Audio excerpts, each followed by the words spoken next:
Welcome to my YouTube channel for sleep stories. If you're interested in boring history, please like and subscribe to my channel. It is morning in the city of Minsk, somewhere around 1978. The sun has not yet fully risen, but the lights in the apartment blocks are already glowing. Steam rises from the rooftops as radiators begin to hum. Inside one of the gray concrete buildings, a man named Yuri wakes up to the sharp knock of his neighbor's heels echoing down the stairwell. Yuri does not need an alarm clock. The sound of other people waking is enough. Pipes hiss. Someone flushes a toilet on the floor below. A child begins crying faintly through the wall. The scent of boiled potatoes drifts in through the shared ventilation system. He swings his legs over the side of the bed. The floor is cold. He does not own slippers. He pulls on his shirt, then reaches for the kettle. The faucet drips slowly into a chipped mug. The water will take time to boil, but there is no rush. He opens a cabinet and selects a small tin of black tea.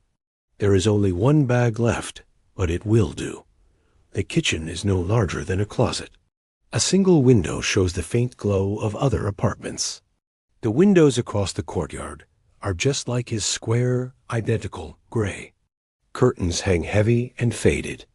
A woman waters plants in her sill. Another smokes a cigarette while staring blankly into the pale sky. Yuri sits down at the table. He peels a boiled egg with careful fingers. It is breakfast. Alongside it, a slice of rye bread, slightly stale. He uses a spoon to scoop salt from a reused glass jar. The label is gone, but everyone knows what's inside. Outside, the sound of bus brakes hisses in the street.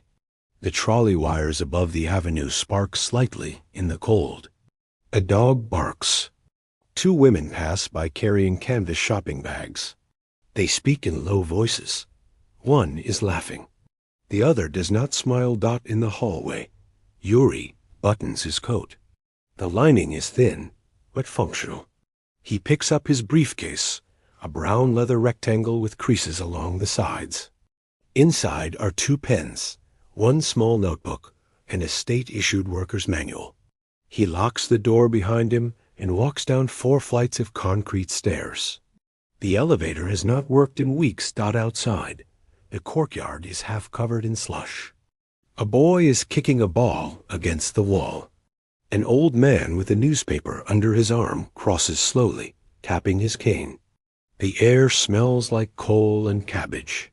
It is always the same this time of year. At the bus stop, Yuri waits. There is no posted schedule.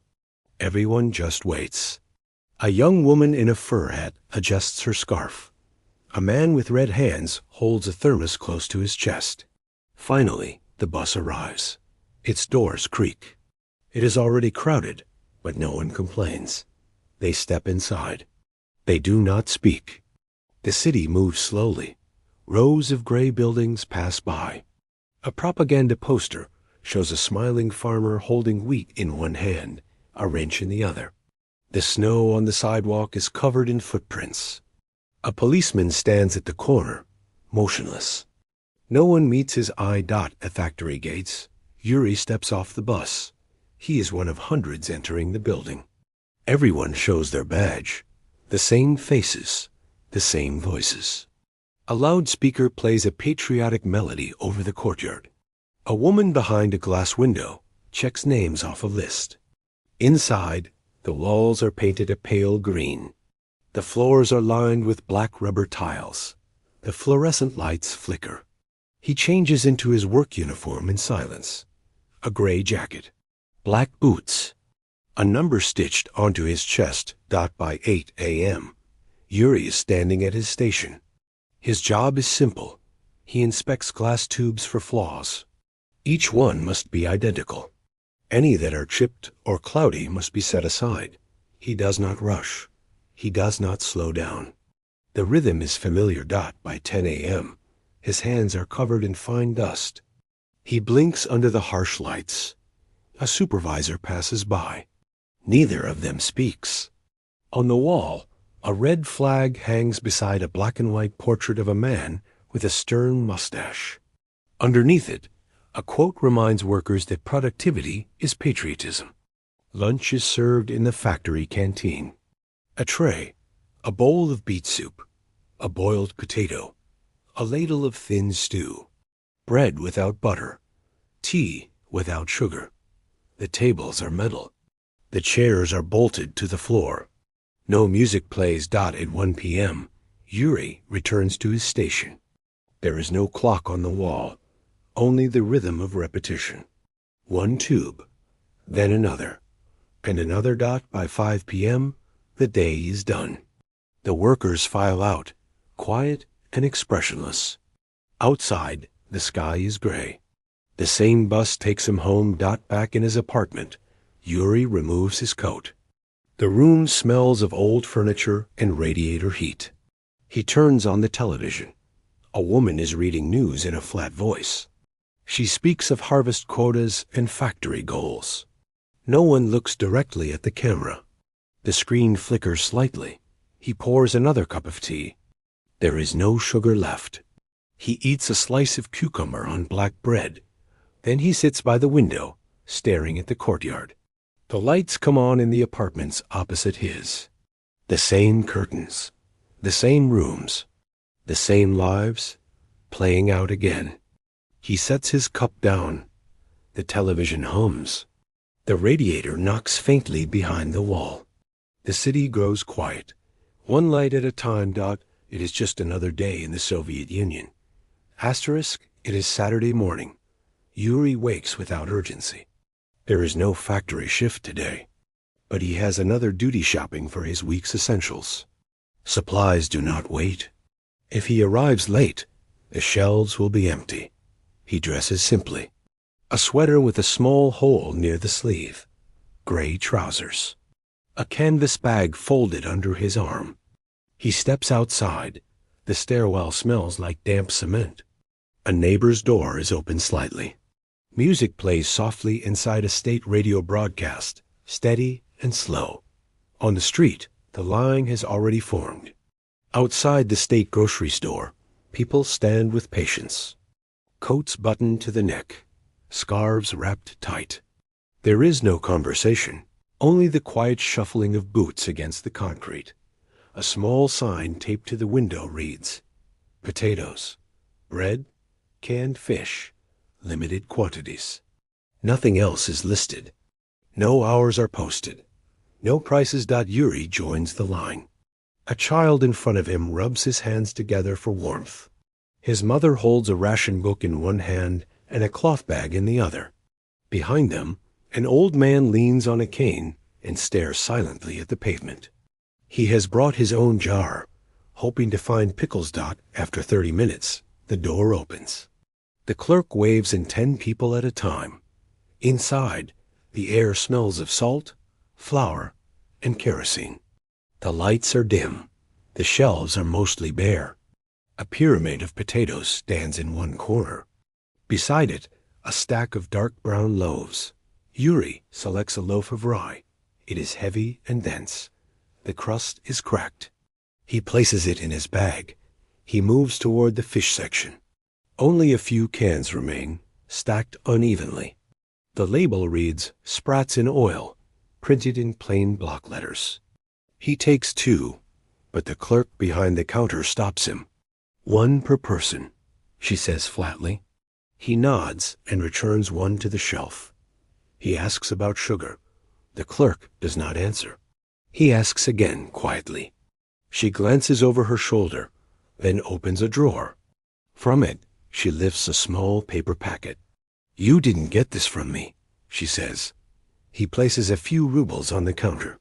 She takes them without counting. At the register, he hands over his ration card. A page is stamped. The ink is faint, but visible. The clerk marks his card with a practiced hand. Then she gestures to the door. Outside, the line has grown longer. Some people look hopeful.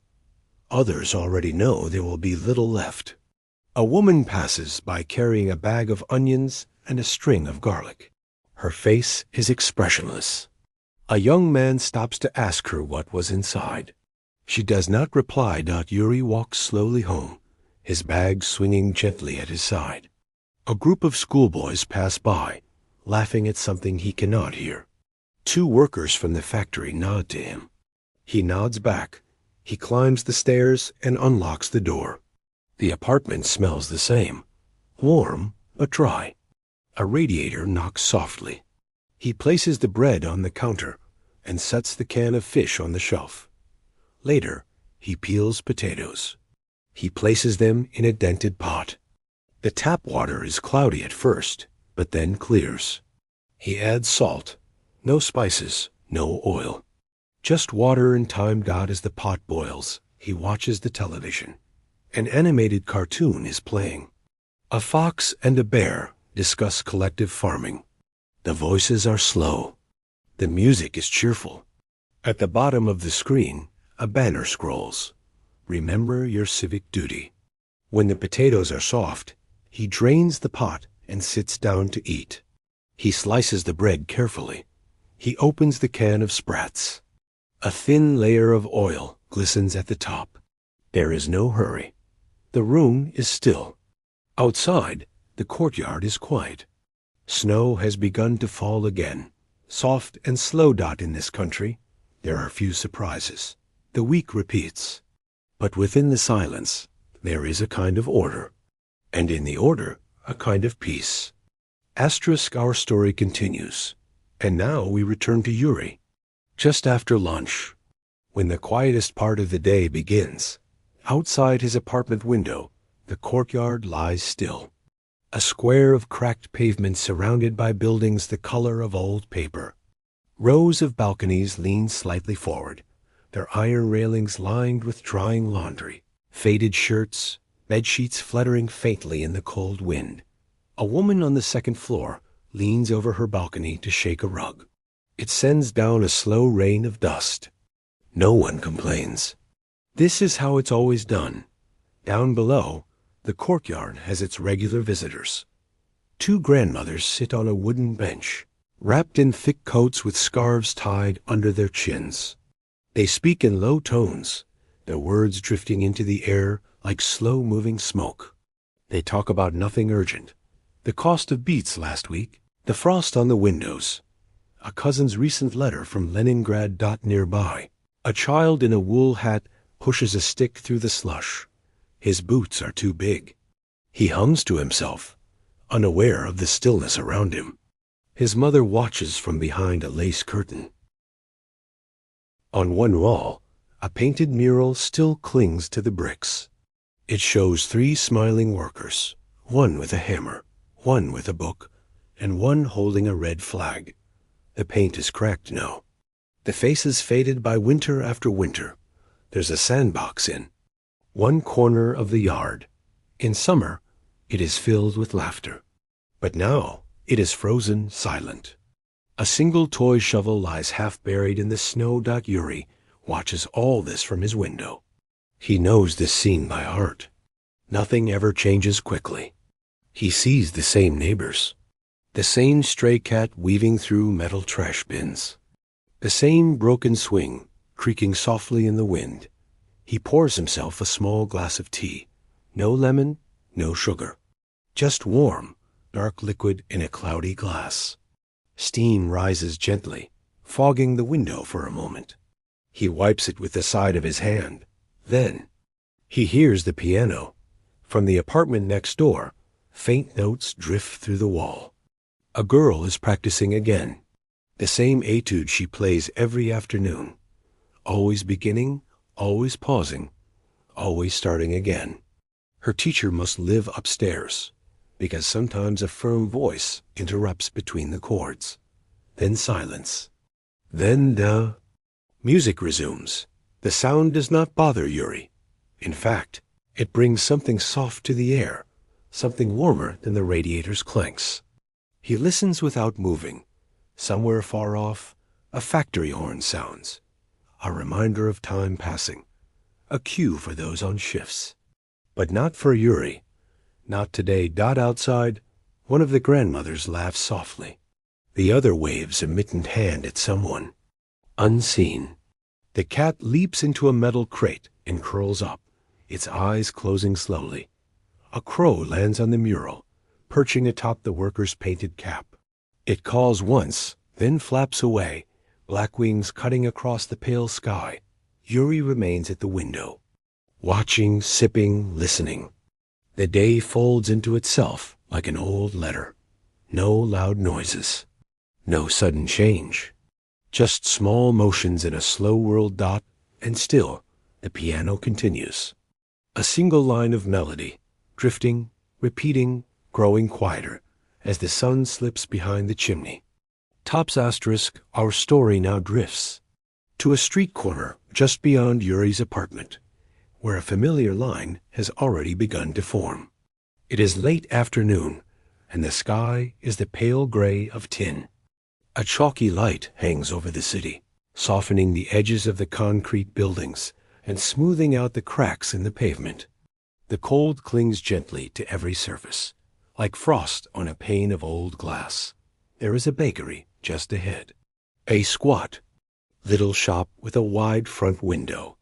Inside, behind the fogged glass, loaves of black rye bread sit in a neat row, each one dense and dark, wrapped in waxed paper that crinkles faintly when handled. Outside, people gather in their coats. They form a patient queue. No one speaks much. They simply wait. Quiet, reserved, standing close, but not too close. Some stamp their feet lightly to keep warm. A few hold faded cloth bags under their arms. An old man near the front wears a cap with ear flaps. He hums an old folk tune barely audible while watching a pigeon peck at crumbs in the snow. Behind him, a young mother holds her daughter's hand. The girl has pink cheeks and woolen mittens, her eyes wide as she stares up at the bakery sign. There is no rush. In fact, the act of waiting is almost ceremonial now. Something known. Something practiced. The people in line have stood in other lines before. For butter, for matches, for shoes, for soap. It is simply part of life. From within the bakery, a bell rings as the door opens. Warmth escapes for just a moment, along with the comforting smell of yeast and flour. A man steps out, holding his bread like something precious. He nods politely at the next person and continues on, leaving a trail of footprints behind him. The line moves forward, just a little. Yuri often walks by this bakery, even when he doesn't need bread. He likes the way the people gather, the way they nod silently at one another, eyes meeting only briefly, yet sharing the same moment.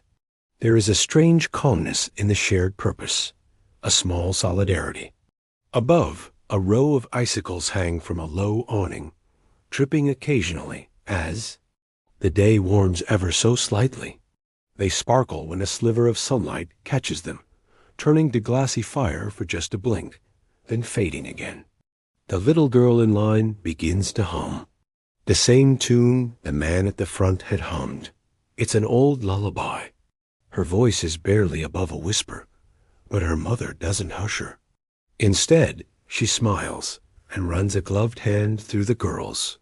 Fine hair. Soon, they reach the front of the line. The door opens. The bell chimes again. They step inside together. For a moment, the line shortens. Then another person joins it. Then another. The rhythm continues. Slow, predictable, familiar. The sky begins to darken as twilight slips in like a blanket. The line grows thinner. The day drifts onward, and the scent of bread still lingers on the air, soft and faint and warm. End of part 4. Reply with continue for part 5. Ask ChatGPT said count OEN ChatGPT said, certainly. Here is part 5 of your ASMR-style bedtime story. Life in the Soviet Union. ASMR sleep story. So boring you'll fall asleep fast. Part 5. The radiator and the radio now. Let us return to the quiet of Yuri's apartment. The stairwell has dim yellow bulbs and dusty cement walls. The handrail is cold to the touch, chipped from years of fingers trailing along it. The air smells faintly of boiled cabbage and old metal. Footsteps echo softly as Yuri ascends. He unlocks the door to his flat and steps inside, closing it gently behind him. The apartment is small, just one room, really, but it's tidy. A table in the corner, a bed against the far wall, a tall wardrobe with one squeaky hinge, a rug, faded from years of wear, and a small window covered by a lace curtain yellowed with time. Yuri removes his coat, careful not to disturb the stillness. He hangs it on the same peg he's used for years. His slippers are exactly where he left them. He slides into them with a soft shuffle, then crosses to the far wall and places a hand on the radiator. Warm, not hot, but warm enough. The radiator clicks and gurgles softly. A tired machine doing its best. It radiates a slow, persistent heat that seeps into the room. Yuri places a tin kettle on top of it to warm.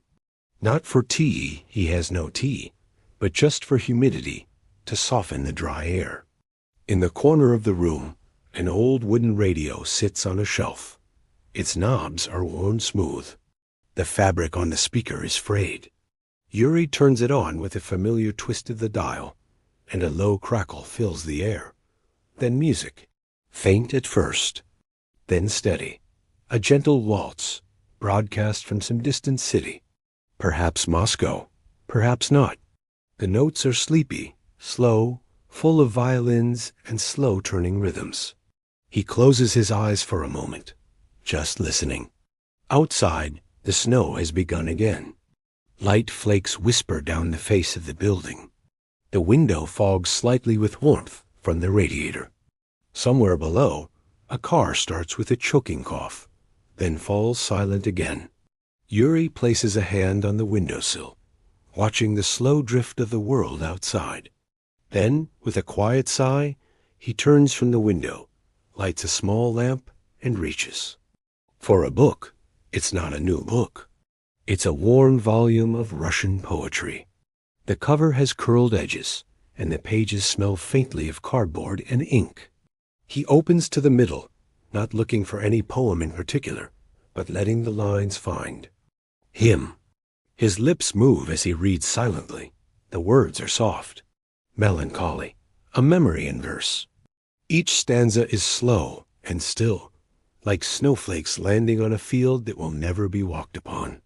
The music from the radio continues. Outside, the sky has turned a deep shade of blue, nearly black. Streetlights flicker on one by one, their glow orange and hazy. The snow reflects the light in shimmering pools. Yuri sits quietly, reading, listening, breathing. The radiator gurgles again. The kettle lets off a faint hiss. Time drips by, and the hush of Soviet evening wraps itself around the walls. End of part 5. Reply with continue for part 6. You said colon count OEN chat GPT. Sad, here is part 6 of your ASMR-style bedtime story. Life in the Soviet Union. ASMR sleep story. So boring you'll fall asleep fast. Part 6. The queue that never ended morning returns soft, gray, and without ceremony. Outside Yuri's window, snow has gathered along the ledge in quiet heaps. The lace curtain barely moves. Time inside the apartment holds still, as if the furniture, the wallpaper, and even the dust know they must not rush. Yuri rises, washes, with cold water from a cracked porcelain basin, and puts on his heavy wool coat once more. He steps out into the cold with a small cloth bag in his hand. Today, he's heard, there might be oranges at the state shop. A rumor only, but one worth chasing. In the Soviet Union, even a rumor of oranges could bring hundreds into the streets. He walks slowly. The streets are hushed under a blanket of snow. His boots leave a trail of deep, careful prints along the sidewalk. A trolleybus rattles by. Windows fogged, its engine humming like a tired old man singing to himself. And then, in the distance, he sees it, the line. The line begins at the end of the block and stretches far, bending around corners and winding out of sight. People stand, wrapped in scarves, their faces red from cold. Some sit on wooden stools they've brought from home. Others shift their weight back and forth, clapping their gloved hands. No one speaks loudly. Lines are part of life here. They are not strange. They are expected. To live in the Soviet Union is to wait for sugar, for bread, for shoes, for information, for the unknown promise of something behind a counter that might not even arrive. Yuri joins the queue without asking what it's for. He simply stands behind a woman in a green coat. She turns slightly, nods, and faces forward again. Hours pass. A truck pulls up. Men in blue jackets begin to unload wooden crates. Heads lift, eyes sharpen. Someone murmurs, "Tangerines." From Georgia. The line shifts forward, slowly, one small step at a time. Yuri waits, breathing in the cold air. His feet ache, his nose is numb, but he remains calm. He knows the rhythm of waiting. There is peace in it, in a strange way, no decisions to make, no rush to be anywhere else. He listens. The wind whistles between buildings. A pigeon flutters overhead. Somewhere nearby, a mother hushes her child. Finally, Yuri reaches the doorway of the store. Inside, a woman behind the counter looks tired. She points to a sign, "Limit 2 per customer." Yuri nods and hands over a few rubles. She weighs out 2 tangerines. Their skin is soft, dimpled. A faint citrus scent escapes as she places them in his bag. It smells like sunlight, like something from another world. And just like that, it's over. He steps outside. Again, 2 pieces of fruit tucked carefully into his cloth bag. The snow has begun to fall harder now, in thicker flakes. The line behind him remains. Undeterred, Yuri walks home. Each a step careful. Each breath slow. Back inside his apartment. He peels one of the tangerines over the radiator. The skin pulls away in long curling strips. Juice clings to his fingers. The scent fills the room, bright, clean, completely out of place in a world of gray. He eats each slice slowly, one after another, and sits back, eyes closed, as the snow drifts past his window, and the room warms again to the hum of the radiator. Inn. A small, dimly lit apartment tucked between the corner bakery and the Ministry of Transportation. There lived a man named Pavel.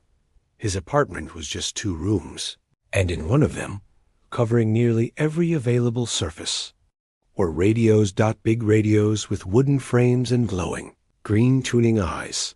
Small portable radios with peeling bakelite knobs. Tall standing radios from the war era, and squat, humming transistor sets from the 60s. Each radio told its own quiet story. And every night, Pavel would sit beside them, tuning gently, slowly, patiently through static and silence. Through voices and languages he didn't understand. It had begun as a hobby. In 1958, he had repaired a broken set for a friend. Then another. Then another. Over the years, neighbors began to leave old radios outside his door. They'd tap lightly 3 times and leave without speaking, as though handing over secrets too sensitive to carry by voice. Pavel never sold them. He never refused them. He simply kept them and restored what he could. Every radio had its own shelf.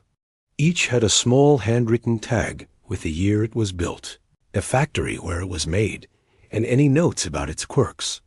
Buzzes on cold mornings. Volume knob drifts left when turned too quickly. Picks up Polish broadcasts late at night. Some played music. Some played silence. Most nights after tea, Pavel would turn out the lights, light a single candle on the desk, and begin his ritual. Flick of a switch. A gentle turn of a dial, the warm hum of old filaments flickering to life. And then the crackle of static. A whistle, a voice, perhaps a trumpet. It didn't matter what came through. What mattered was the moment it came. That moment when something far away found its way through the dark. One night he tuned into a French station. A woman was reading poetry, her voice soft and slow. He didn't speak French, but he listened anyway. And as he listened, the warmth of the room seemed to deepen. The candle's glow grew softer. The breath of the radiator pulsed like a sleeping dog. Outside, snow fell in lazy spirals. And Pavel, surrounded by his wall of radios, closed his eyes and smiled. He was not alone. Somewhere, someone else was awake. Somewhere, someone else was speaking into the darkness. And that was enough. He didn't need to understand the words. The hum, the rhythm, the tone, they were lullabies in their own right. And as the night carried on, Pavel drifted into a kind of waking sleep. Not quite dreaming, not quite awake. The radios whispered and glowed, each one a tiny world, humming into the silence of the Soviet night. Asterisk in the middle of town, not far from the tram stop and the monument with the eternal flame, stood a building that almost no one entered. It was the library. Not a grand place with high ceilings and columns. No stained glass or marble statues. Just a plain gray square of a structure with double wooden doors and windows too high to peer through. Most people passed it without a glance. But inside, time moved differently. The air was cooler. The floor creaked with every step. Dust floated, gently, like snowfall that never touched the ground. The smell of old paper and oil from the radiators lingered like a memory. Behind the circulation desk sat Galina. She wore a thick wool sweater, gray like the walls, and round glasses that made. Her eyes looked slightly too large. Her hands moved slowly but precisely, like someone folding origami no one would ever see. Galina had been the librarian for over 30 years. She didn't smile often, but her eyes softened when she read. The shelves were tall and crowded. Soviet. Manuals on hydroelectric dams. Faded philosophy books. Entire shelves of engineering blueprints. Maps of Siberia. Textbooks from the 1950s printed on coarse paper, their edges worn smooth like river stones. And then there were the locked cabinets. They lined the back wall. Some said they held forbidden literature. Others said they were empty, locked just to make people wonder. Galina never answered questions about them. But on quiet afternoons, when the sun angled through the high windows and touched the tops of the shelves, she would unlock one of them with a silver key, take out a slim volume, wrapped in cloth, and sit beside the heater. She read to no one, sometimes poetry, sometimes pages from a banned author. She read slowly aloud, as if the shelves themselves were listening. And maybe they were. The wooden shelves, the chairs, even the old typewriter in the corner, they had all been there longer than most people in town. They had absorbed years of silence, and they gave it back like a breath. Once, a boy wandered in, chasing a paper airplane. Galina looked up, but said nothing. The boy stopped, stared at the long rows of books, then asked, "Is this place asleep?" She blinked, then smiled, just barely. "No," she whispered. "It's remembering." The boy left, and the door clicked shut behind him. Galina went back to her reading. And in that quiet, tucked between words no longer spoken and stories never told aloud, the library continued its patient dreaming. The wind outside rustled through bare branches. Inside, time turned one page, and then another. Asterisk in Soviet towns, standing in line was not just a routine. It was a rhythm of life. The line began before sunrise. People shuffled into boots, wrapped scarves around their faces, pulled on thick mittens and coats that smelled faintly of mothballs and radiator heat. Then they stepped out into the snow. Sometimes they didn't even know what the line was for. A whisper would spread. Something's arrived. That was enough. Could be oranges, or boots, or a shipment of enamel pots, maybe chocolate, maybe nothing. Still, the line would form, quietly, as if obeying some unspoken law. Stretched around the block, down the alley, past the broken lamppost. Each person stood with quiet hope, shoulders hunched against the cold, steam rising with every breath. They brought stools or bricks to sit on. They brought thermoses of weak tea. They brought patience. People didn't talk much. There was little to say. A grandmother would pull her shawl tighter. A teenager would trace shapes in the frost on a window. Children might doze off standing, leaning gently against their parents' sides. The snow fell without a sound, over the hats and scarves, over the bags and boots, soft and endless, as if time itself was settling down. An old man with a cane shifted his weight, then muttered to no one in particular, "They used to bring cabbage here." No one replied, but a few nodded. A worker came by with a clipboard. "Only 30 left." He said. Those in front stood straighter. Those behind sank into stillness. No one left the line. And sometimes, at the very end, a truck would rumble in, its canvas sides flapping, its tires dragging slush, and a hush would fall. The driver would swing open the back. Inside, neat wooden crates, tangerines. Bright as lanterns, sharp with citrus scent. For a brief moment, the cold seemed to lift. The fruit was handed out one by one. People held them like gold. Children peeled them with frozen fingers, steam rising. From the bright flesh. It tasted like sunshine. And then the lines slowly dispersed. Boots crunching, bags rustling. No applause, no announcements. Just the quiet ceremony of scarcity, met with quiet endurance. Back home, the tangerines would sit in bowls, not to be eaten right away. They were for guests, for the holiday table, for the memory. Would scent the house with a sweetness that lingered, long after the line had disappeared into snow. In the soft light of morning, the Khrushchevka apartment comes to life. These were the low-rise concrete buildings, identical in shape, muted in color, built quickly and simply during the housing boom. No ornament, no luxury, just shelter. Inside, the walls were thin, so thin that you could hear the neighbor's radio or a kettle whistling down the hall. But to each family, their unit was home. The morning began with the hiss of the radiator. Not a consistent warmth, but enough to keep the frost from forming on the walls. The air smelled faintly of boiled grain and soap. In the small kitchen, a woman stirred kasha over a weak gas flame. The pot was aluminum. The spoon chipped. The window pane let in pale light, its glass warped by age. A lace curtain danced in the draught. Breakfast was simple. Porridge, a slice of black bread. If lucky, a dollop of jam from a jar preserved last summer. The samovar clicked.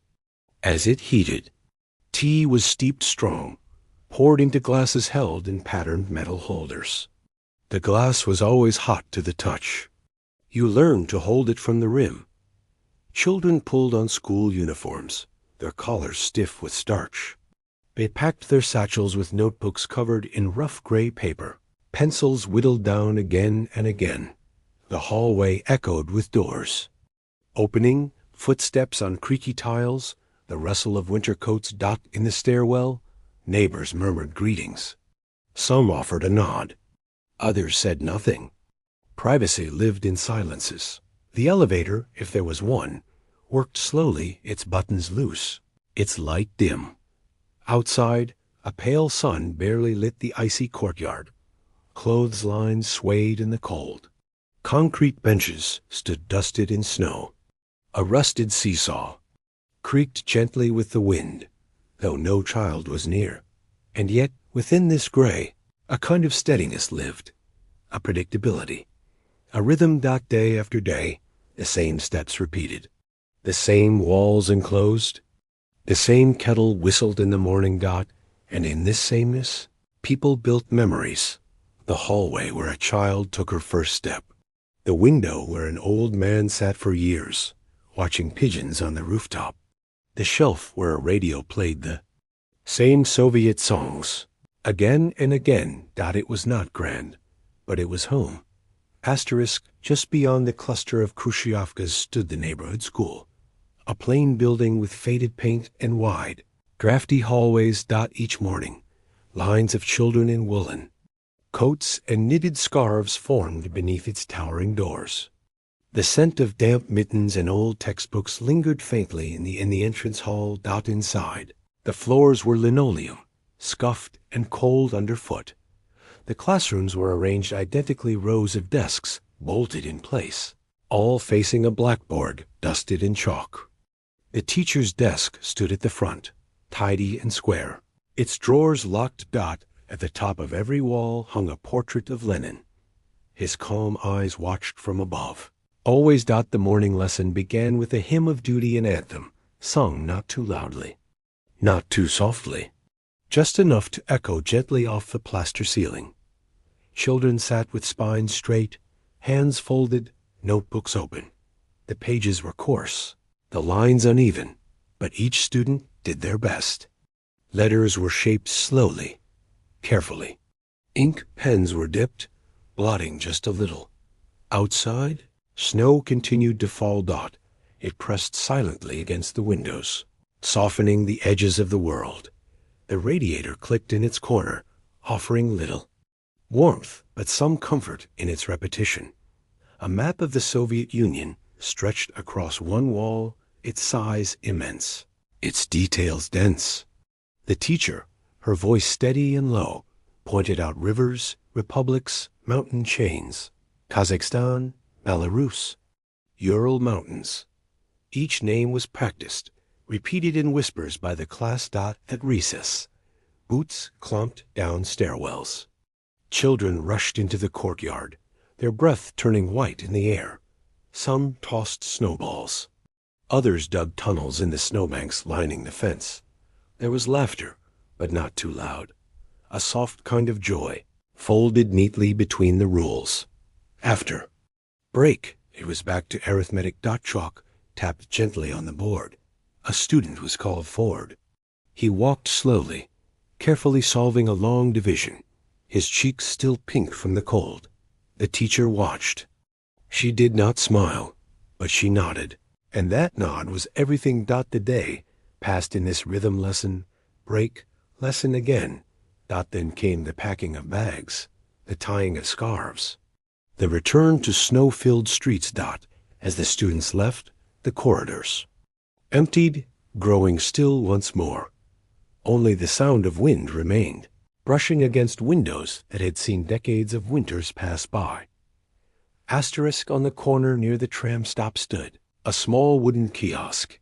Its roof sagged slightly under the weight of winters. Snow, and a dim yellow bulb glowed inside, lighting the shelves with a sleepy warmth.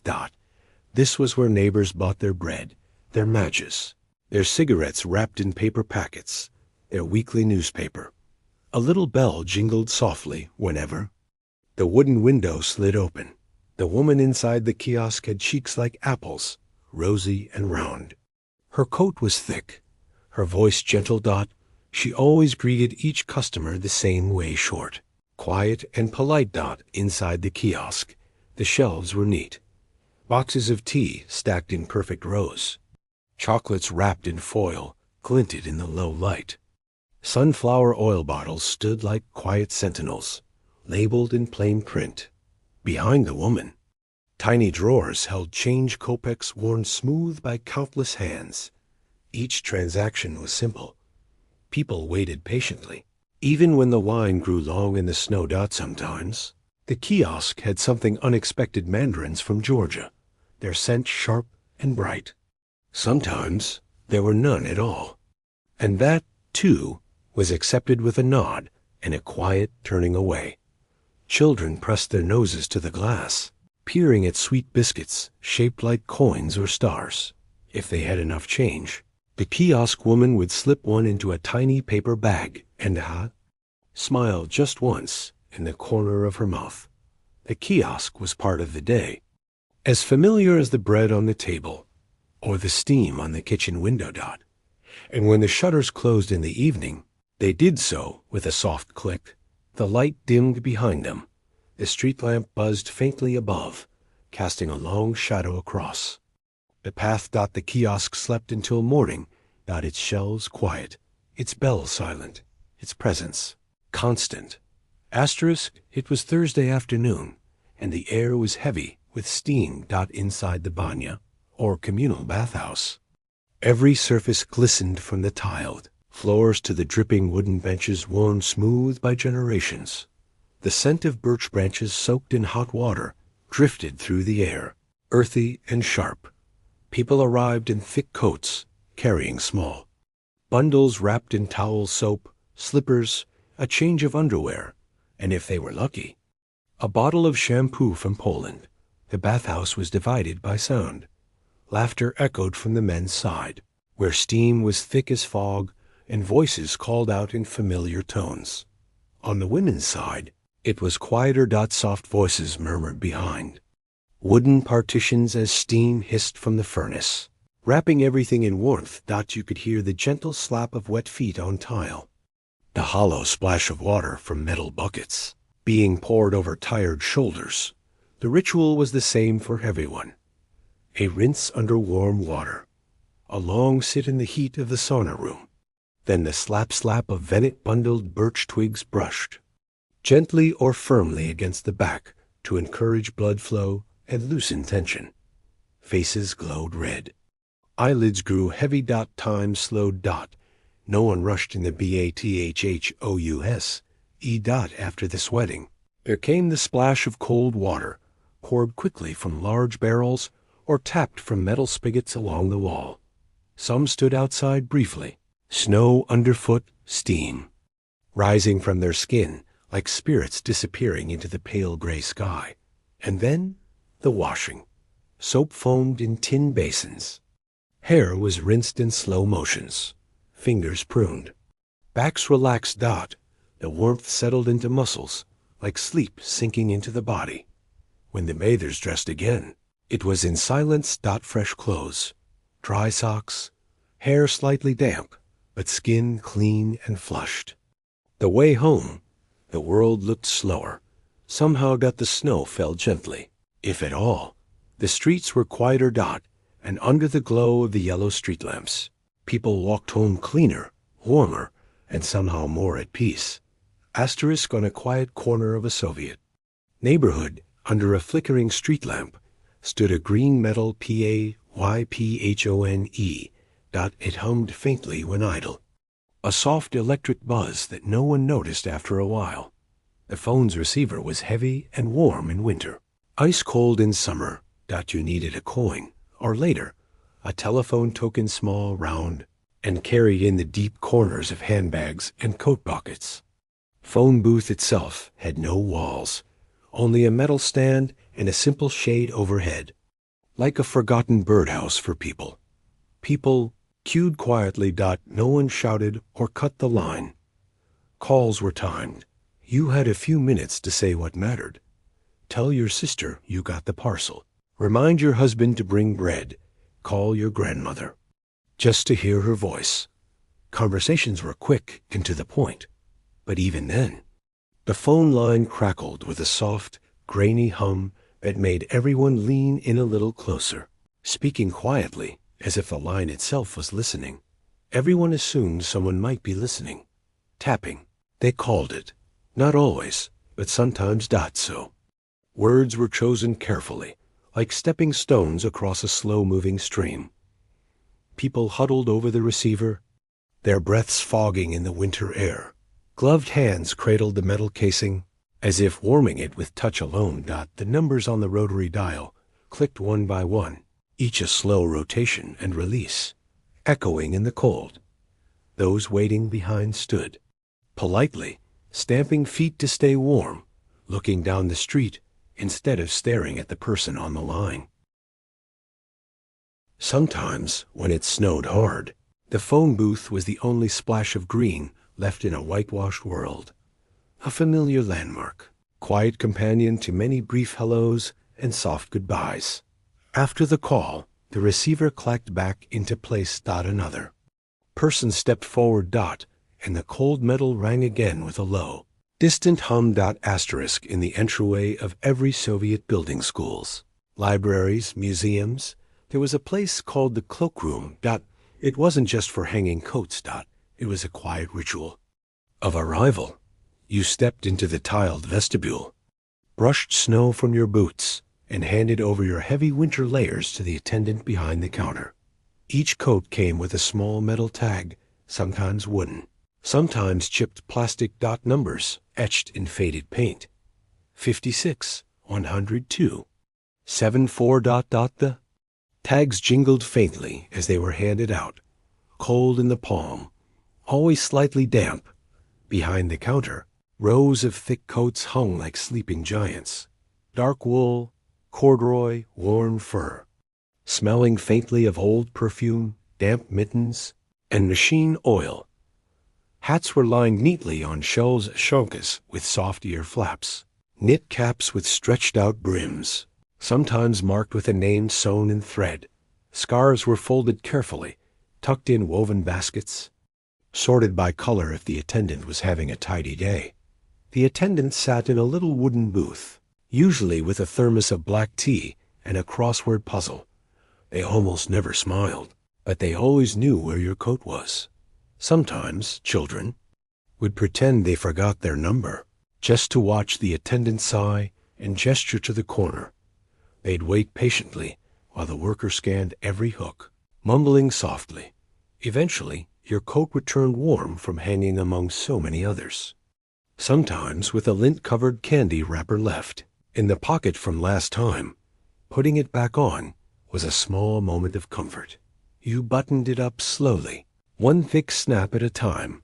Outside, the cold still waited, but for now, the coat was warm, and the world inside the building dim, quiet, and full of soft rustles remained, still and safe.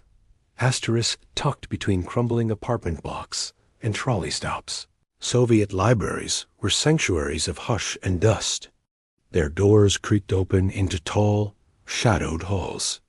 Old parquet floors clicked gently under shoes, and the scent-dry paper, cardboard, the faintest trace of old glue rose like a familiar lullaby. Inside, everything moved slowly. Readers whispered. Chairs creaked quietly beneath long coats and winter sweaters. The librarian sat behind a wooden desk, surrounded by towers of returns and a faded desk lamp casting a yellowish halo. To check out a book, you needed a reader's card. It was no ordinary slip of paper. Each one was hand-filled, its corners soft from use. It bore your name, a registration number, and sometimes even your home address scrawled in looping Cyrillic handwriting. You handed it over gently, like offering a passport. The librarian would nod, take the book, and open a logbook thicker than your arm. They'd copy every title by hand, line by line, with perfect care. Books weren't chosen freely from shelves. You found the name in a card catalog, drawers upon drawers of typed index cards, and wrote down the number. Then you passed your request to the back room. There, somewhere in the library's deep, dusty bowels, someone would search for the book. Sometimes it took 5 minutes, sometimes an hour. But when the book came, it was wrapped in mystery worn. Covers, faded titles, perhaps a corner taped, or a stamp from another city's library. The paper was thin, sometimes brown, the margins full of careful pencil notes from past readers. Each page turned with a soft rasp. Each paragraph held a whisper of someone else's sleep. And as you sat in the reading hall, surrounded by the breathing quiet of others doing the same, time seemed to melt. No phones, no music, just the quiet rustling of thought, the turning of minds. A library in the Soviet Union didn't just hold books. It held stillness, a kind of secret space where The outside world faded, where your eyes grew heavy with print, and your thoughts wandered slowly into quiet places. In the long dark months of Soviet winters, warmth came from one thing: the radiator. Boxy, metal, usually painted in chipped white or a yellowing beige. It stood silently under windows in every flat. The windows themselves were double glazed in many places, sealed with newspapers or folded cloth to keep the drafts out. And outside, frost painted lace patterns across the glass. But inside, the radiator would hiss to life, not suddenly, but slowly, like an old man waking up from a nap. You might hear a gurgle, a knock, the slow rush of warm water creeping through iron veins. It didn't matter that it wasn't a perfect system. Sometimes it clanked. Sometimes one room was boiling and another stayed cold. But when it worked, that heat was everything. Children would sit beside it, backs pressed close, books in their laps. Mittens and socks were draped over it to dry after school. You might lean in close and warm your hands until they tingled. Some people put pots of water on top to humidify the dry air. Others laid oranges or apples there to soften, to fill the room with their faint sweetness. It was simple comfort. Outside, snow fell steadily. Inside, the heat clicked and hissed and rumbled. The walls were thick. The world was quiet. Dinner simmered in the next room. And on the table nearby sat a chipped mug, steaming softly with tea. Time passed slowly. The hum of the radiator became a lullaby. And sometimes, sitting in that warm pocket of calm, you'd feel your eyelids flutter and fall. The world would dissolve into warmth, and the hush of home on quiet. Mornings, long before sunrise, lines would begin to form outside the local bakery. In the Soviet Union, queuing was an everyday ritual, slow, expected, and oddly social. There were no bright signs, no music playing, just people, bundled in coats and scarves, their breath rising in little clouds as they waited. Most brought their own cloth bags, sometimes an old newspaper folded in the bottom to catch crumbs. A grandmother might arrive with a wooden cane leaning gently against the window ledge. Teenagers, sent by tired parents, stood shifting their weight in the frost. The scent of yeast and flour would drift from the bakery door warm, faint, familiar. Inside, the shelves were often bare, except for 2 or 3 items. But when fresh loaves arrived, the whole line stirred. People leaned forward slightly, drawn by the sound of the crates sliding on the floor, the rustle of paper wrap. The bread was round and pale, or sometimes dark with rye, still warm from the oven. You could hold it in your hands and feel the heat seep into your gloves. Nobody rushed. There were nods, quiet greetings, murmured updates about the weather, the neighbor's cat, or someone's aching knee. A shared stillness existed in those lines, part patience, part resignation, part understanding. Some carried books to pass the time. Others simply stared at the clouds, watching the slow shift of gray across the sky. And when you finally reached the counter, a quiet thank you passed between you and the baker. No fuss. No hurry. You'd walk home, your breath visible in the cold air, bread in hand. And sometimes, just sometimes, you'd tear off a warm corner, letting the soft steam rise up into your face. It was a small comfort, but in that quiet moment, it was enough. In the old Soviet communal apartments, kitchens were shared by many families. You might open the creaking wooden door in the early morning and find a neighbor already boiling water for tea. The stove was often old and uneven, its burners glowing faintly red under dented pots. Along one side of the wall, labeled shelves held each family's small supplies: sunflower oil, a few onions, some barley, a tin of jam. Sometimes you'd hear the soft whistle of a kettle, or the clink of a spoon stirring slowly in a chipped mug. The kitchen smelled of stewed cabbage, burnt sugar, warm bread crust, and sometimes just the trace of old gas. There was no rush. Each person waited their turn at the stove or sink, often wrapped in thick sweaters, slippers shuffling softly on cold tile floors. A small transistor radio might hum from a corner shelf, playing a gentle old folk song or the scratchy voice of the newsreader. Children sat on stools with homework while someone prepared semolina porridge, its surface dotted with melted butter. A light bulb swung slightly overhead, flickering now and then as if tired to. And though space was tight, people moved around each other with a kind of practiced grace, silent, slow, used to sharing. If someone had extra tea or a slice of sausage, they'd quietly offer it. No ceremony. Just a nod, a gesture, and something warm passed from hand to hand. Outside the frosted window, chimney smoke curled into the pale morning sky. But here, in the narrow kitchen, there was a quiet comfort in repetition, morning after morning, year after year. The sound of boiling water, the smell of toast, the hush of shared space. Everything soft, everything slow. In nearly every Soviet city, there was a quiet, hidden library. Often tucked behind thick gray walls, up a few chipped concrete steps, or below ground near a courtyard. Its doorway opened into silence. The room smelled of paper and time. Shelves lined every wall, sagging under the weight of books, some wrapped in brown paper, others worn smooth at the edges.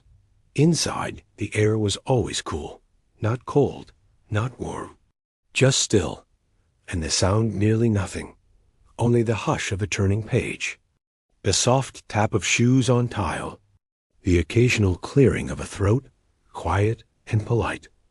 Many came here not just for reading, but for resting the mind. Old pensioners with glasses perched low on their nose, students hiding from winter wind, women with shopping bags resting quietly at their feet as they read a novel or a newspaper. Some books were marked as special access. You had to request them with a note, wait patiently, and read them under the watchful eye of a librarian. But most were simple: Pushkin, Tolstoy, Gorky, stacks of poetry, old farming manuals, and history volumes written in tiny type. You might find a seat by a dusty window. The sunlight would slant through old lace curtains and paint golden stripes across the floor. Mice sometimes crept behind the radiators, and the librarian's teacup, forgotten at her desk, grew cold before she remembered. It. Still, no one rushed. The tick of a wall clock guided the afternoon. 1 second at a time, measured, steady, soothing. You didn't have to speak, just read, or not even that. You could simply sit and let the quiet carry you away. Asterisk. In the soft, gray light of early dawn, the milk lady began her rounds. She wheeled her rattling cart down quiet sidewalks, past benches still slick with morning dew. Her boots clacked against the cracked pavement, and her thick scarf, always the same woolen one, was tied neatly under her chin. The bottles in her cart clinked with every step. Thick glass bottles with metal caps, some sealed tight, others with folded wax paper. Inside, the milk was heavy and white, often with a thick layer of cream resting on top. In many Soviet apartment buildings, neighbors left their empty bottles outside their doors, beside a cloth bag or a folded newspaper, and the milk lady would gently trade them out, one full, one empty. No doorbells, no rush, just a soft rhythm of bottles placed down and picked up again, like a careful exchange of trust. Some mornings, steam curled from the nearby manhole covers as the city stretched itself awake. A child might peek through the curtains, watching her wheel past with sleepy eyes. Sometimes she'd carry a small notebook in her pocket marked with quiet pencil strokes, 2 bottles for the Ivanovs, 1 for the school teacher on the 3rd floor. And occasionally a small note was left with the empties. Could we have cream this week? Please don't forget Tuesday's delivery. or simply, "Thank you." Her hands were always red from the cold, her breath white in the air, but her pace never slowed. This was a job built on calm routine. No loud greetings, no distractions. Just the hush of soft footsteps and the echo of glass on stone. And when her cart was empty, she'd head back toward the central dairy station, the morning nearly over, before the sun had fully risen. In the wide courtyard between tall, plain apartment blocks, a network of clotheslines stretched from one rusted pole to another. After laundry day, the space became a fluttering maze of linens, socks, and heavy wool garments swaying gently in. To breeze, each family had their usual corner of the line. There were no official markings, just habit and quiet understanding. Wet clothes, carefully pinned with wooden clothespins, swung like sleepy flags in the afternoon sun. Shirts buttoned to the top. Pillowcases folded once over the line. Baby clothes hanging in neat rows. The scent of soap powder lingered in the air, mild and chalky, a mixture of boiled linens and cool iron. Sometimes a child would run between the sheets, hiding beneath flannel and cotton, while their mother called gently from a window above. The older women came downstairs with baskets, tucked under one arm, and spoke in low voices about the weather, a cost of eggs, or the neighbor's broken tap. It was a quiet ballet. Lift, pin, smooth, repeat. And all around them, the buildings stood still gray, chipped and humming softly with the buzz of faraway radios and ticking kitchen clocks. Drying lines weren't just practical. They were a place to pause, to breathe in the warm wind, and to watch laundry ripple like sails on a still ocean of cement and windows. It stood on the corner beneath a peeling red awning, small, square, and always slightly dusty. Inside, the air smelled of cardboard, ink, and the faint metallic tang of paper clips. This was the neighborhood stationery shop, a quiet sanctuary for students, clerks, and lovers of lined paper. Rows of wooden drawers held rubber stamps, graphite pencils, and tiny glass bottles of ink.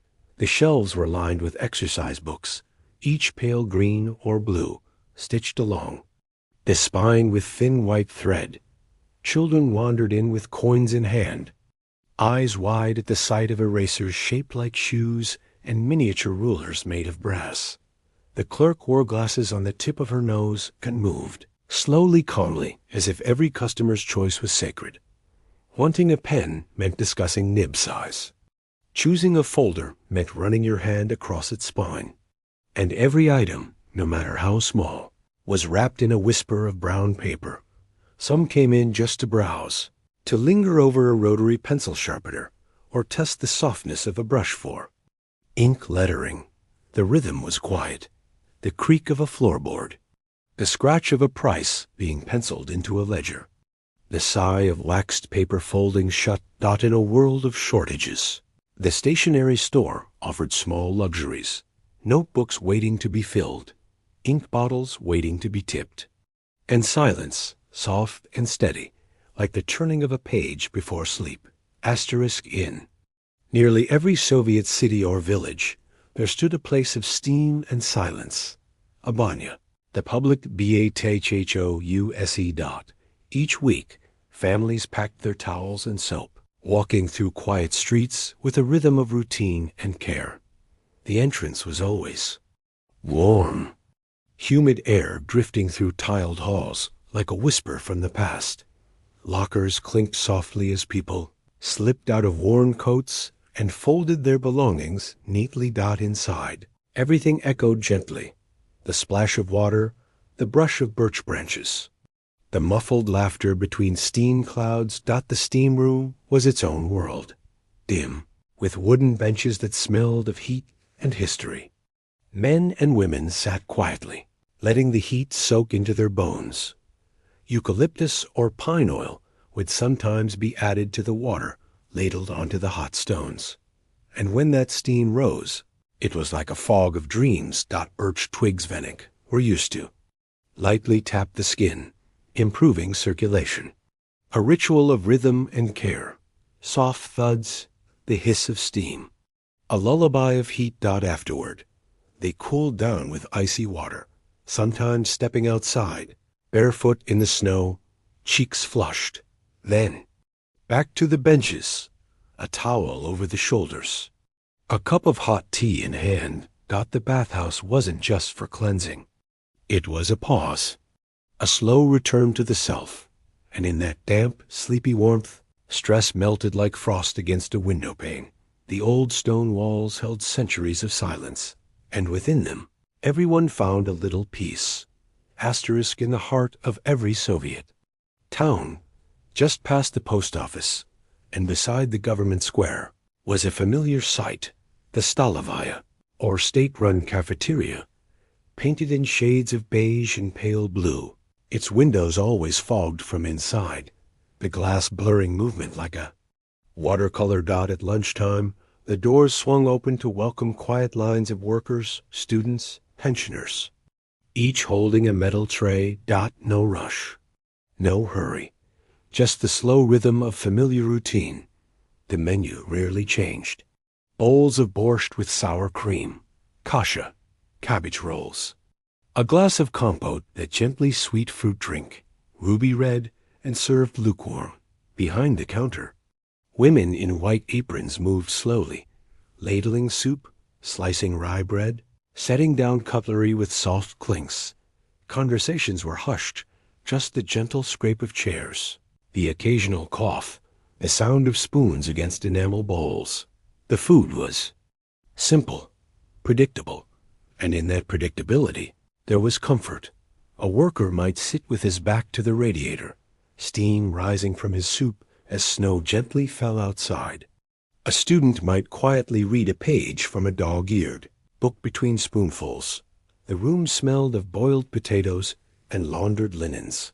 Time passed slower in the Stolovay, and for a while, surrounded by the quiet sounds of a nation eating together, life felt still. Just the soft shuffle of coats, the thud of boots against tiled floors, and the warmth of something familiar. Asterisk in many gray brick apartment blocks, tucked near the stairwell, or just past the first floor, was a room that echoed, with splashing water and the humming of machines, the public laundry room.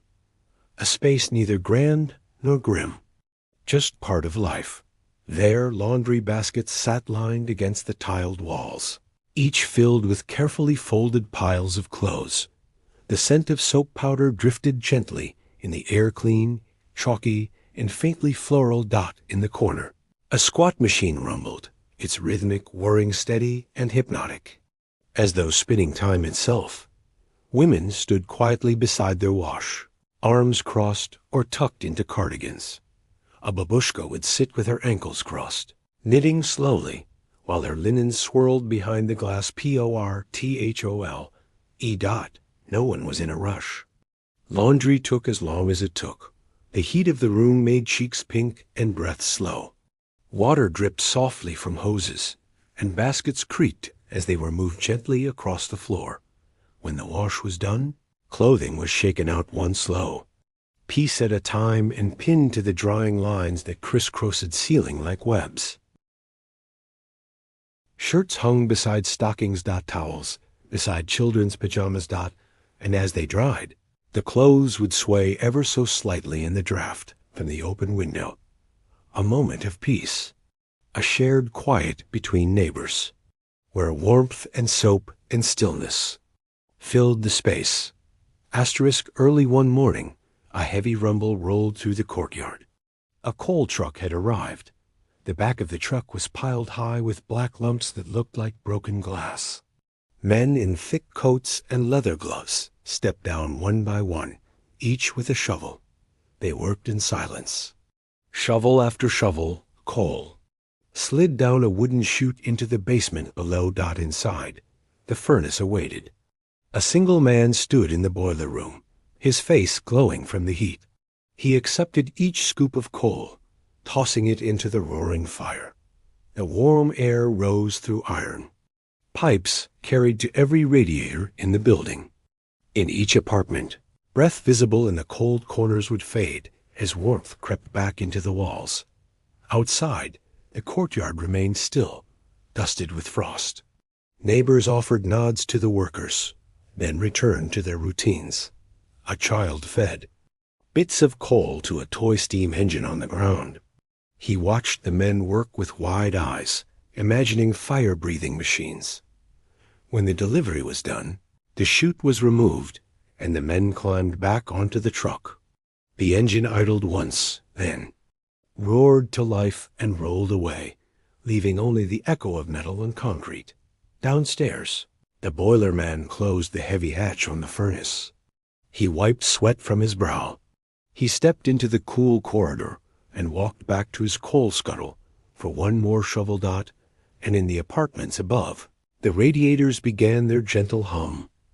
Warmth spread quietly through rooms, through carpets, through blankets, through dreams already forming.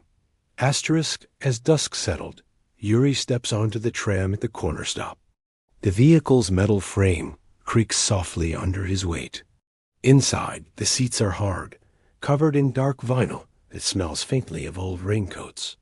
A single dim light overhead hums quietly. He finds a spot by the window.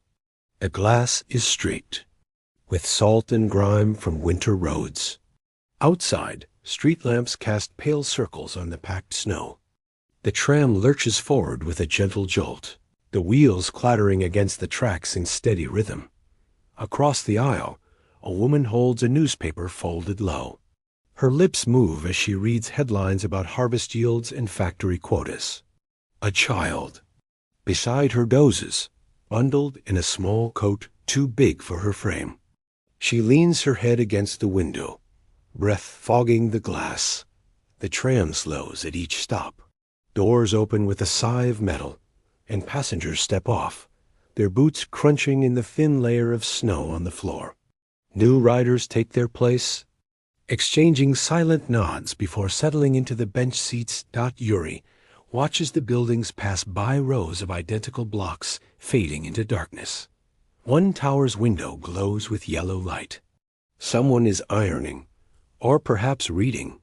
Another block shows only black rectangles where the lights are out. The tram's heater hums to life, blowing warm air that mingles with the cool night breeze drifting in through a cracked window. Yuri breathes in, feeling the temperature shift. Against his cheeks, a conductor calls out station names in a calm voice, measured and unhurried. Lenin Street, Pushkin Avenue, Central Square. Each name echoes softly, then fades into the quiet hum of conversation and machinery. Soon, Yuri reaches his stop. He rises, the vinyl seat creaking beneath him. He steps off into the night, the tram's light swinging away until it disappears. Around the bend, he walks the final block in near silence, the crunch of snow beneath his boots the only sound. Above him, the sky is a deep blue-black, and the cold air carries the faint echo of the tram's last bell. At his door, he unlocks the latch and steps inside. The world of gray concrete and soft light welcomes him home once more. Asterisk, before dawn breaks, a newspaper boy makes his rounds. He carries a stack of folded papers under his arm, their black and white headlines crisp and cool against his coat. The papers bear titles like Pravda and Izvestia, proclaiming state news, factory statistics, and agricultural reports. He moves quietly through empty streets, tossing one paper at each doorstep. The thud of folded newsprint against wood is soft, but steady. Residents wake to find the world's official record waiting at their feet. Tall apartment blocks line the avenue, their concrete facades dim in the pre-dawn light. A glowing light peeks from a single window as someone rises to collect the news. The boy does not pause. He continues along the silent street, boots crunching faintly on frost. At the bottom of a stairwell, Yuri retrieves his paper. He carries it inside and lays it on the small kitchen table. There, he unfolds the front page, a report on factory quotas, a photograph of smiling workers at a new assembly line, an editorial on the importance of winter grain reserves, He reads slowly, scanning each line. The words feel familiar, as if he has heard them countless times. He refolds the paper, tucking it under his arm to use later for kindling or wrapping leftovers. Later, he places it beneath a stack of clean dishes to dry. The ink imprints faint patterns onto the rim of a porcelain plate. In this way, the newspaper has served its purpose twice, informing and preserving warmth. When he finally sets it aside, the paper has absorbed the steam from washed knives and the scent of damp linen. It carries both the official narrative and the imprint of daily life. At night, he might revisit its pages by lantern light. He turns them gently, careful not to tear. He traces headlines with a fingertip, as if seeking meaning beyond the printed lines. Outside, the radiator hums its low song, and the apartment settles into silence. In the morning, the paper returns to the street in a used paper heap. The next delivery lies waiting to repeat the cycle. Late afternoon, the telephone rings at Yuri's apartment. A clipped voice asks him to wait for the district doctor's visit.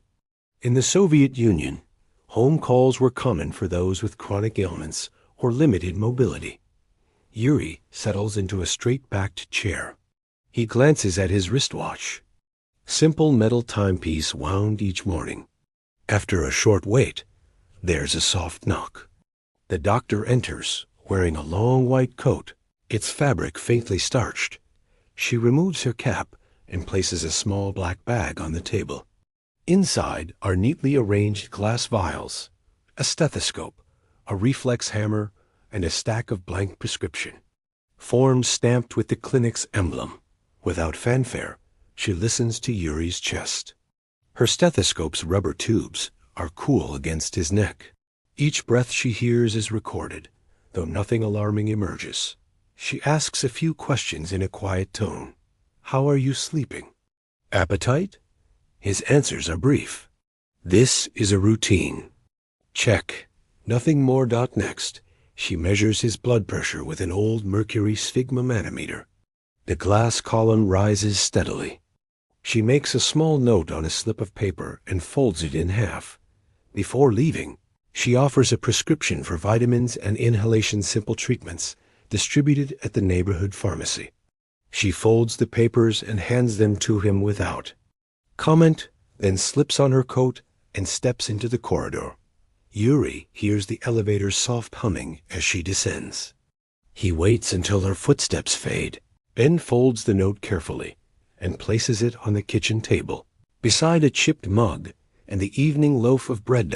In this small exchange, life feels orderly and contained another quiet chapter in the slow, steady rhythm of days beneath Soviet skies. In the heart of the district, there stood a low building marked simply as the House of Culture. Inside, a small auditorium awaited with folding chairs and heavy curtains. On Wednesday evenings, a film screening took place. Yuri steps over the threshold, where a single green exit sign emits a soft glow. The ticket taker, an elderly man in a threadbare suit, tears his stub and returns the rest. He enters a room lit by a single projector bulb. The screen is pale canvas. The benches creak under those who have arrived early. Pensioners in padded coats, students with satchels, a mother clutching her child's hand.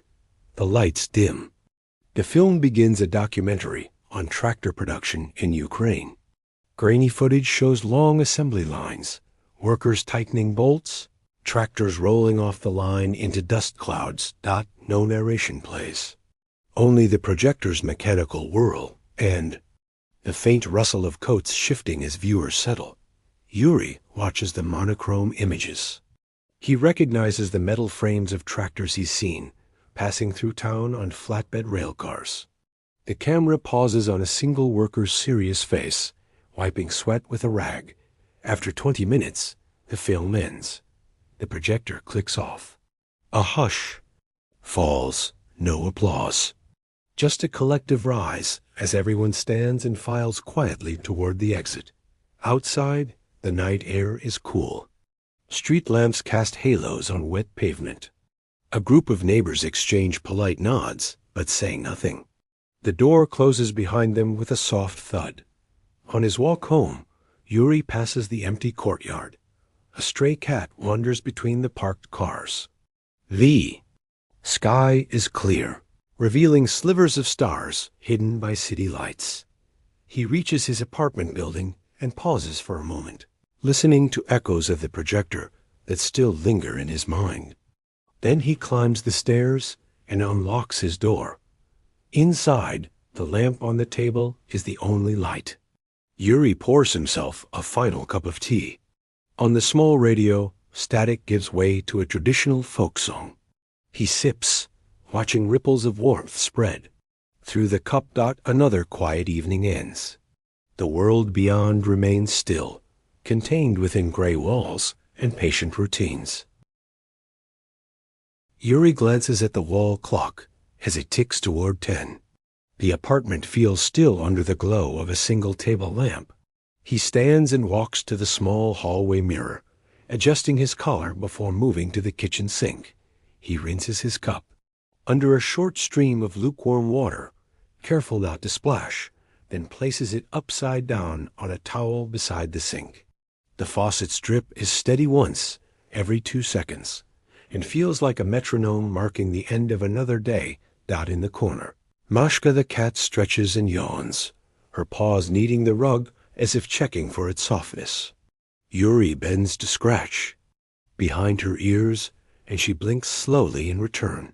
He turns off the radio, its low folk melody cutting out with a final crackle. The room grows quieter, only the gentle hum of the radiator filling the space. From a small wooden chest, he retrieves a folded nightshirt, a simple garment of thin cotton checked in blue and white. He changes without haste, the fabric whispering against his skin. He folds his day clothes neatly and lays them atop a chair, ready for tomorrow.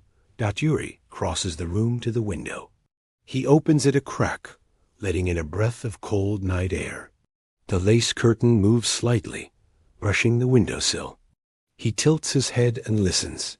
Distant tram wheels, a lone dog barking, the faint echo of someone turning a key in a far-off door. Satisfied, he closes the window and returns to his bed. The mattress sags just a little in the same spot where he always sleeps. He pats the pillow, smoothing the case with practiced fingers, then draws up the thin blanket. He reaches for the small glass candlestick on the bedside table. In its base, a stub of wax stands ready. With a match, he strikes it and brings the tiny flame to life. The wick flickers as he lowers it into the candlestick, its light warming the corner of the room. Candles are quiet companions. They cast gentle shadows on the peeling wallpaper and make the radiator's hum seem softer. Yuri watches the flame for a moment, hypnotized by its steady glow. Before extinguishing the bedside lamp in the dim candlelight, he slides beneath the blanket. The fabric rustles softly. Mashka hops onto the foot of the bed and curls into a tight circle. Yuri closes his eyes. The candle's glow dances on the ceiling. Outside, a wind stirs the empty courtyard. He breathes slowly.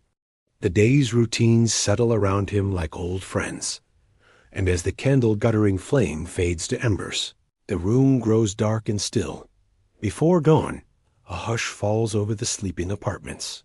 Yuri stirs slightly as the familiar weight of the morning paper arrives at his door. He slips from under the thin blanket, careful not to disturb Mashka, and retrieves the folded newspaper from the hallway. Back in bed, he unfolds the crisp pages by the pale glow of the knit-stand candle. Headlines are the same: factory output figures, agricultural quotas, a photograph of workers in helmets. He scans the columns with practiced eyes, absorbing the routine information that marks another day. Once he finishes, Yuri refolds the paper precisely, slipping it beneath the chipped cup on the kitchen table. He notes the slight imprint of ink on porcelain and leaves it there to dry, a small gesture that feels comforting in its repetition. He replaces the paper with the next day's draft, tapping it gently to align the edges. On the windowsill, the first pale light of morning begins to filter through frost-etched glass. Outside, steam rises from the radiators lining the courtyard, forming a soft veil in the chill air. Yuri straightens the newspaper beneath a plate of dry bread, ensuring the ink cannot transfer further. A quiet satisfaction settles over him as he returns to bed, the rhythmic tick of the wall clock accompanying his thoughts. There is calm in the simple ritual and anchor before the day begins. And as the candle flickers low, Yuri drifts back toward sleep. The newspaper's presence a silent promise that tomorrow will follow the same gentle pattern. In Yuri's modest apartment, a black and white television sits atop a metal stand. The screen is small, its corners rounded, and the picture sometimes flickers. Each evening at 7, a soft chime marks the start of the state news broadcast. Yuri turns the rotary dial until the image steadies. A newsreader in a starched uniform peers, her expression calm. Behind her, images of tractors and smiling factory workers roll across the screen. The audio crackles with the faint hiss of static beneath her. Measured tone. The camera shifts to a field of wheat swaying in the breeze. Then to a classroom of attentive children in uniforms. A narrator's voice quietly describes the latest 5-year plan achievements, the harvest yields, and the progress of heavy industry. Yuri sits on the edge of his chair, watching without speaking. The television's light casts soft shadows on the walls. Outside his window, a tram bell rings in the distance. When the broadcast ends, the screen goes dark for a moment before flickering to the test pattern, a circle and lines with slow pulses. He reaches for the electricity meter box on the wall, listens to its faint hum, and then turns the television off with a gentle click. Now the only sound is the distant echo of the chime and the soft knock of the radiator warming behind him. The moment feels still, suspended between the world of moving images and the hushed comfort of his living room. Yuri stands, walks to the window, and watches the empty street lamps. He breathes in the quiet, then returns to his armchair and picks up a worn book from the side table. The old television remains off, its glass cold to the touch, the memory of its images fading into darkness. Night has fully settled over the city. The courtyard below is silent, dusted in pale moonlight and the faint trickle of distant water pipes. In Yuri's apartment, only the soft click of a closing book breaks the stillness. He places the worn volume back on its shelf, its spine creased. From years of reading, Meshka the cat stretches, then curls once more at the foot of his bed.